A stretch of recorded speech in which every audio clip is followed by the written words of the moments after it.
उड़ीसा में एक स्थान है टोटा गोपीनाथ। कौन से? तो वहां के जो पुजारी जी थे वो सेवा करते करते उनकी कमर झुक गई, और जैसी कमर झुकी तो अब वो ठाकुर जी को चंदन लगाते तो माथे की जगह नाक पे लग जाता, आंख पे लग जाता, गाल पे लग जाता, होठ पे लग जाता। दर्शनार्थी बोलते, पुजारी जी देखो गोपीनाथ जी की आंख पे चंदन लगा दिया आपने, गाल पे लगा दिया, मुंह पे लगा दिया। उनको बड़ी पीड़ा होती।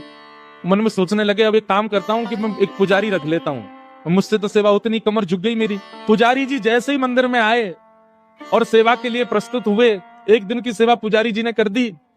रात्रि में मंदिर जैसे ही बंद हुआ तो महाराज पूर्व के जो पुजारी जिनकी कमर झुक गई, उनके स्वप्न में श्री ठाकुर जी गए, और ठाकुर जी जाके बोले देखो मुझे आपसे ही सेवा चाहिए, ये कोई और मेरा स्पर्श नहीं करेगा, आप ही चंदन घिसो, आप ही पोशाक पहनाओ, आप ही श्रृंगार करो। ठाकुर जी तो मुझे बहुत प्रसन्नता है कि आपको मुझसे सेवा चाहिए, पर मैं तो बीमार हो गया, मेरी कमर झुक गई, अब कैसे चंदन लगाऊं आपको? ठाकुर जी बोले हमें नहीं पता, हमें आपसे सेवा चाहिए, कल सुबह पुजारी नहीं आना चाहिए, आप ही आओगे सेवा में। बेचारे प्रसन्न भी हो रहे थे पर रो भी रहे थे। प्रसन्न इसलिए हो रहे थे, बताओ ठाकुर जी को मेरे हाथ से सेवा चाहिए, और रो इसलिए रहे थे कि मैं सेवा कर नहीं पाता।